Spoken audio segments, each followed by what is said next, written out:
जल्दी से दूध पी ले। माँ मैं थोड़ी देर में पी लूंगी, आप सो जाओ। मैंने दूध का गिलास उठाकर उस खिड़की में रख दिया। पता नहीं कब आंख लगी। अचानक से खिड़की के पल्लों के खड़कने की तेज आवाज आई। दूध का गिलास धड़ाम से जमीन पर आ गिरा। जमीन पर गिरते ही दूध का रंग लाल हो चुका था। मैंने खिड़की से झांक कर बाहर देखा। चारों थी वो। मैं 8 महीने की प्रेग्नेंट थी और अपनी डिलीवरी के लिए अपने मायके गई थी। माँ ने मुझे फोन पर बताया, घर के पीछे की तरफ जो खाली जमीन थी ना, वहां पर एक नया कमरा बनवा लिया है।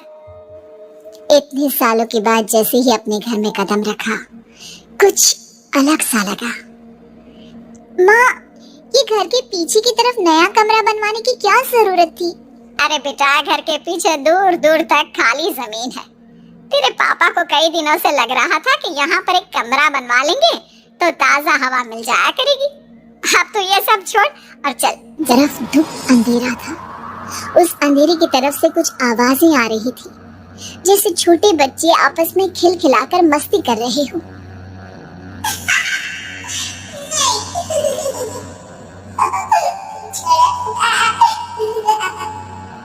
इतनी रात को इतने घनघोर अंधेरे में बच्चों की आवाज कैसे आ रही है?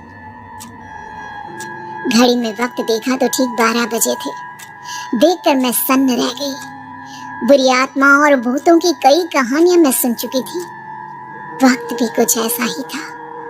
ऊपर से मैं प्रेग्नेंट। सुना था कि ऐसे वक्त में अक्सर बुरी आत्माएं औरतों का पीछा करती हैं। तो क्या मेरे पीछे भी? पसीने से तरबतर बड़ी मुश्किल से, जैसे कांपते हाथों से मैंने उस खिड़की को बंद किया। जल्दी से जल्दी उस कमरे से बाहर निकलकर माँ के पास जाने के बारे में सोचा, लेकिन जैसे ही दरवाजे की तरफ पलटी, लगा कोई साया हवा की स्पीड से दरवाजे के सामने से गुजर गया। मेरे गले में अटक कर रह गई। मैं जोर से चीख कर माँ को बुलाना चाहती थी, लेकिन वो आवाज खुद मेरे कानों तक नहीं पहुँच पा रही थी। तो माँ तक कैसे पहुँच गई? खिड़की के पल्ले एक बार फिर तेज हवा के झटके से धड़ाम करके खुले और पूरी ताकत से मैं चीख पड़ी। जानती थी मेरी चीख की आवाज सुनकर कुछ ही सेकंड में माँ वहां पहुंच जाएगी, लेकिन ऐसा कुछ हुआ ही नहीं। मेरा कलेजा डर के मारे फटा जा रहा था। आखिर माँ ने मेरी आवाज क्यों नहीं सुनी? इतनी गहरी नींद में तो माँ कभी नहीं सोती। ठीक पीछे खुली हुई वो खिड़की। मुझ में इतनी ताकत नहीं बची थी कि मैं पलटकर उस तरफ देख भी सकूं। हवा का एक सनसनाता हुआ झोंका उसी वक्त मेरे कानों से आकर टकराया। लगा जैसे किसी ने दबी हुई आवाज में धीरे से मुझसे कहा, चली जाओ यहाँ से। मैंने दोनों हाथ अपने कानों पर रख लिए और एक बार फिर ताकत लगाकर जोर से चीखने की कोशिश की।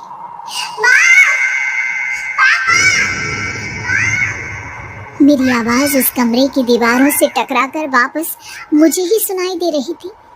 जितनी ताकत के साथ मैंने चीखने की कोशिश की थी, कुछ ही देर बाद उससे कहीं ज्यादा तेज और दर्दनाक चीख मुझे सुनाई देने लगी। ये आवाज ठीक मेरे पीछे खिड़की से आ रही थी। वो आवाज मेरे कानों में पिघलते हुए लोहे की तरह गिर रही थी। उन आवाजों में हैवानियत थी। वो आवाजें किसी इंसान की नहीं है, इतना मैं समझ चुकी थी। कांप रहे हाथों से मैंने अंधेरे में कुछ ढूंढने की कोशिश की। तभी अचानक मेरा हाथ बेड पर रखी टॉर्च पर पड़ा। किसी तरह ताकत लगाकर टॉर्च का बटन ऑन किया, लेकिन ये क्या? सामने दरवाजे पर 3 छोटी लड़कियां खड़ी हुई थी। उनके हाथ में स्टील के चमचमाते हुए चाकू थे। मैं घबराकर लड़खड़ाई और पीछे की तरफ हटी, लेकिन तब तक वो मेरे पास आ चुकी थी। उनकी गर्दन टेढ़ी थी और उनके हाथों के वो चाकू मेरे पेट को निशाना बनाने को तैयार। मैं जोर से चीखी, नहीं, छोड़ दो मेरे बच्चे को, मत मारो, मत मारो, छोड़ दो मेरे बच्चे को। सोनाली, क्या हुआ बेटा? तू इतनी डरी हुई क्यों है? उठ बेटा, क्या हुआ? हड़बड़ाकर मैंने अपनी आंखें खोली। देखा तो दिन निकल आया था। माँ मुझे जगा रही थी। मेरा चेहरा पूरा पसीने से लथपथ था। क्या हुआ बेटा, तुमने कोई बुरा सपना देखा क्या? मैं अभी तक अपने पूरे होश में नहीं थी। वो मेरे बच्चे को मार देगी माँ। वो लड़की मेरे बच्चे को। मैंने घबराकर अपने पेट को छुआ। सब कुछ ठीक था। और वो दूध जो रात को यहाँ पर गिर गया था, उसका रंग लाल हो गया था। माँ ने हंसते हुए दूध का गिलास मुझे दिखाया। तुमने दूध पिया ही नहीं, पूरा का पूरा ऐसे ही रखा हुआ है। तुमसे कहा था ना सोनाली, सेहत के लिए लापरवाही ठीक नहीं बेटा। लेकिन मैंने तो सब कुछ अपनी खुली आंखों से देखा था। ये सपना कैसे हो सकता है?